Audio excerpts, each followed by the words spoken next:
Good morning, and welcome to the garden. Welcome to Garden Conversations with Rose. It's a little windy outside, so I may need to speak in some elevated tones at times because I'm in competition with the wind, and I'm no match for the strength of the wind when it comes around. So, as an educator, when I was a classroom teacher, and even now, as I am of sorts a supervisor, as it were, the idea and the thought of evaluation and assessment is always important. So, with our types of students that we have, we always ensure, or we always try to ensure, that our methods of teaching are in keeping with the types of learners that we have. So we know that there are some students who lean towards the auditory and the visual, and though there are those who prefer the tactile, and there are, of course, those who have a combination of both.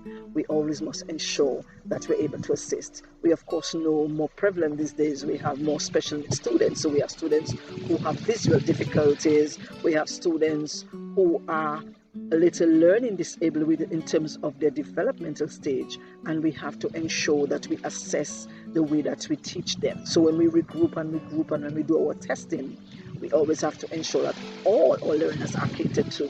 We also have to ensure that our managerial skills, which in terms of classroom management, how do we ensure that our students are engaged, are on point, there are no disturbances in the classroom? How do we deal with a student who's doing something out of the box, what they ought to and ought not to be doing?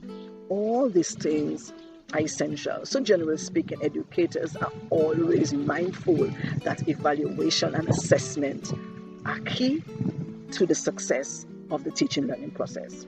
And then, of course, we knew that COVID-19 came upon us and we had to do something differently. So while we were on lockdown, we had to manage the online learning process, which was so novel to all of us that we made several blunders. So much so that because everything did not go right, we are now going to engage in the summer school program from Monday. And even as we do that from Monday, evaluation and assessment are important. So of course we know that we also have to do a pre and post test, so as to determine where we were at and how we have moved.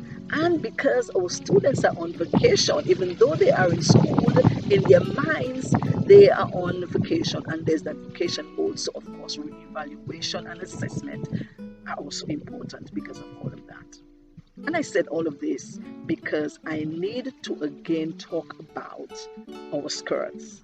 What are our skirts? When COVID-19 came upon us, 20 days after I started this page, then called Whispers from the Garden of the Heart, I wrote a post about bloody skirts. Because when I looked at what COVID-19 had done, I realized that it had exposed us.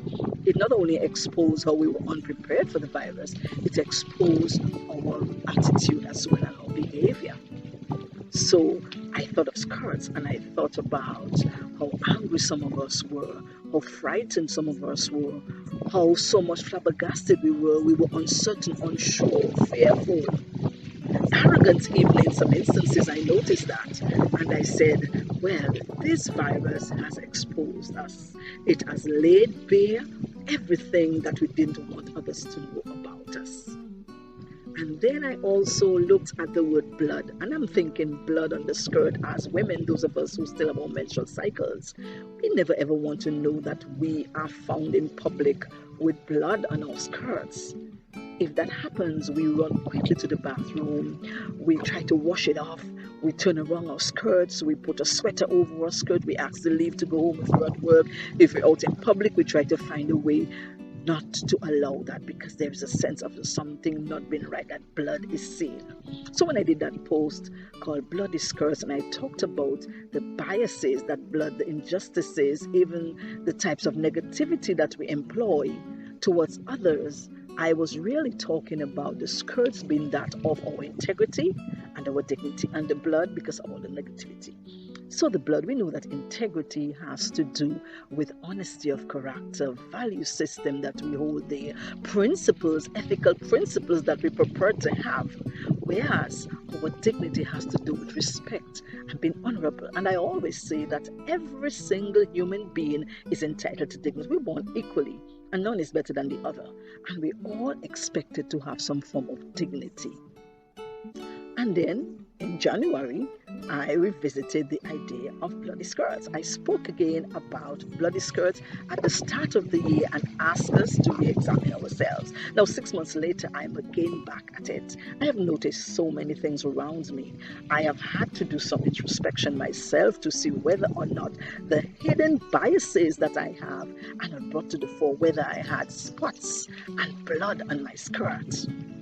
And so I'm just making another appeal again to all of us as we are into the second half and as we approach the 3rd of August, that 1 year mark, to think about our bloody skirts. So when you think that you have an appointment with an individual and you aren't able to meet the appointment, do you call the person? Do you try your best to call the individual to let him or her know that you either aren't able or you are running late, or you simply just dismiss it?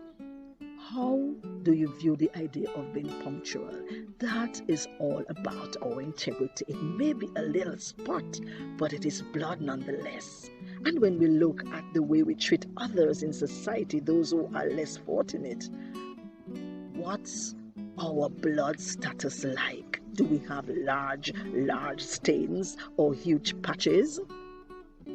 When we know that we are supposed to commit to something and we promise to commit and something goes wrong, do we communicate that or do we just pass it off?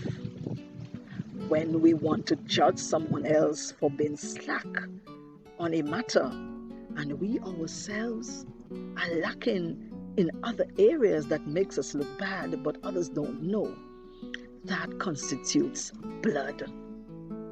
So we have to always do introspection, evaluation, assessment of ourselves all the time to ensure that we don't have blood. And if perchance we do get some spots of blood, we do have accidents, we need to know what to do about it. And I've always said that integrity and dignity are important, but more so human dignity.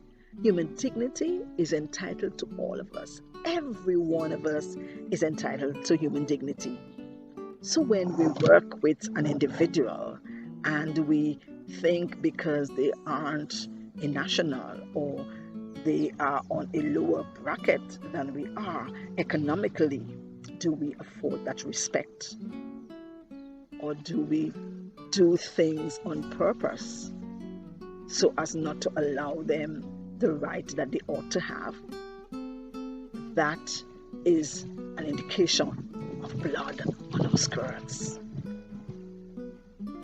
When we know that abuse is happening and we harbor or say nothing to the individual, we can't control other people's behavior, but we can always open our mouths, give a little word, say something to the person, give a little encouragement to a prospective victim.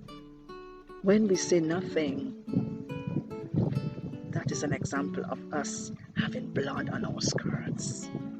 That is an example of where our skirts are marred, are made filthy. Our integrity and our dignity are brought in question. And there are so many other instances, and I say now also that I constantly re-examine myself. All of us have hidden biases. It doesn't matter what we say, what we think, we all have a hidden bias that we either are unsure that it's there because we don't actively display signs that it's there, but sometimes something triggers it. It may be because of a manner in which family things have been done over the time, what we think because of our own value system perhaps we would have reached in life, and we think that everyone ought to be there as well where we act, and we look down on others.